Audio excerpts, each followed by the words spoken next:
Dimanche prochain, le 16 octobre, aura lieu la 7e manifestation nationale organisée par le collectif La Manif pour tous, un collectif qui a vu le jour en septembre 2012 pour s'opposer à la loi Taubira.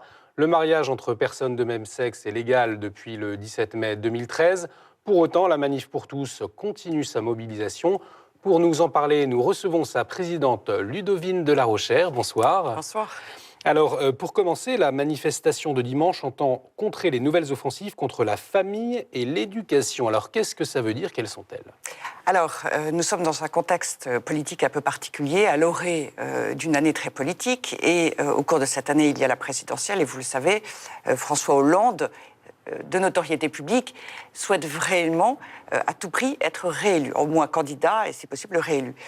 Et en fait, pour rassembler sa gauche, il a un domaine d'action qui est le domaine sociétal. Ce qui explique que depuis le printemps 2016, on voit revenir à nouveau tout un ensemble d'offensives d'ordre assez différents, mais offensives, multiples, diverses, qui portent atteinte à la famille et à l'éducation. Alors pour vous donner un exemple très concret, il a décidé et annoncé qu'il avancerait sur la PMA sans père. Alors la PMA sans père, ça fait presque 4 ans maintenant que la Manif pour tous se bat quotidiennement, pied à pied, et grâce à tous ceux qui se sont mobilisés, alors que la PMA sans père était prévue dans la loi Taubira en 2013, eh bien, à ce jour, elle n'est toujours pas légalisée. Mais voilà, François Hollande relance l'offensive. Le 30 juin dernier, il a reçu l'inter-LGBT et il leur a dit, ça a été confirmé par la ministre des Familles, qu'on allait avancer là-dessus. Il y a un autre sujet extrêmement important qui est celui de la gestation pour autrui. La France a été à nouveau condamnée sur cette question des mères porteuses, condamnée par la CEDH, la Cour européenne des droits de l'homme. Et la France peut faire appel de cette condamnation qui pose problème pour lutter contre cette pratique indigne. Et le délai pour faire appel se déroule jusqu'au 21 octobre 2016. Donc vous le voyez, c'est aussi l'une des raisons de ce mot d'ordre. Et puis, il y a des projets de loi, des propositions de loi, actuellement en débat à l'Assemblée nationale, enfin dans la navette parlementaire Assemblée nationale-Sénat. L'un prévoit notamment de célébrer de manière systématique le Pacs en mairie, ce qui en fait relativise complètement le mariage, ce qui donne une beaucoup moins grande importance au mariage. Il y a aussi la volonté, le projet d'autoriser le changement d'identité sexuelle sans constat médical, voire sur simple déclaration. Donc l'identité sexuelle devient complètement relative, subjective, dépendante de mon ressenti. Il y a voilà, toute une série de projets.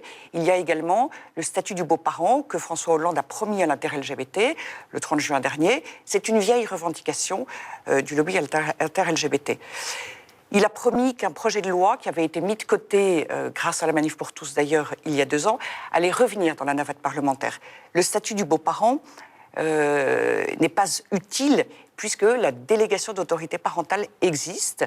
Et donc, vouloir absolument un statut du beau-parent, c'est en quelque sorte mettre autour de l'enfant des parents sociaux à côté des parents biologiques. Il y a une ambiguïté très très grande et là aussi une relativisation de la place très spécifique du rôle des parents. Donc vous voyez, je vous donne juste quelques exemples, mais c'est à nouveau des offensives multiples, une reprise d'offensive, et chacun de ces sujets est grave, est lourd et correspond à un sens idéologique et à des finalités que nous connaissons bien, qui sont la déconstruction des identités sexuelles, de la filiation, et ça porte atteinte à la famille alors qu'elle est si importante pour notre société. Alors, on l'a bien entendu, le mariage entre personnes de même sexe n'est plus votre seul cheval de bataille. Sur cette loi, beaucoup la considèrent déjà comme acquise et d'autres pensent qu'il est difficile de revenir dessus. Qu'est-ce que vous leur dites? Alors, la loi Taubira, c'est pas parce que maintenant elle date de 3 ans qu'elle est devenue mieux aujourd'hui par rapport à 2013. La loi Taubira, elle pose des problèmes absolument majeurs. D'abord, tout simplement, comme nous l'avions dit dès le départ, la loi Taubira, inéluctablement, elle conduit à la PMA sans père et à la gestation pour autrui. Et effectivement, depuis presque 4 ans, nous nous battons sans cesse avec des centaines de bénévoles qui, sans relâche, interviennent, communiquent, font de la veille législative. Nous rencontrons beaucoup de politiques. Nous avons des juristes avec lesquels nous travaillons. Nous avons mis en place une équipe à Bruxelles, parce qu'il y a aussi des aspects européens. Nous travaillons aussi à l'ONU, puisqu'il y a aussi... nous sommes maintenant organisme consultatif à l'ONU. Il y a aussi tout ce travail international. Pour revenir à la France, nous voyons bien que cette loi, elle a des conséquences majeures. Outre le fait que d'ores et déjà maintenant, si vous voulez, dire que par le mariage, 2 hommes ou 2 femmes peuvent se marier, c'est-à-dire fonder une famille, est une aberration au regard de la réalité humaine, est une aberration au regard des droits de l'enfant.